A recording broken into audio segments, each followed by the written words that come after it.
Today we're going to look at the yield keyword in Python. So first, let's talk about what yield is. In Python, yield is used to turn a function into a generator.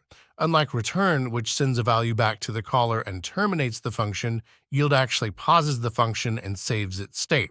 That way, when you call the function again, it resumes right where you left off. So let's look at an actual coding example of what this looks like. So we have a simple generator function. Inside this function, we have a for loop that iterates over a range of numbers from 0 to 4. Each time the loop runs, it hits the yield statement, which pauses that function and returns the value of I to the caller. And so next we create a generator object by calling simple generator. And then finally, we use a for loop to iterate through the generator object. And so here, each time we call next on the generator, it resumes that function from where it left off, executes it until it hits yield, and it returns the next value. And so yield is essentially saving the state of that function each time we run through it. If you found this video helpful, please consider liking and subscribing, and leave a comment letting me know what topic I should cover next.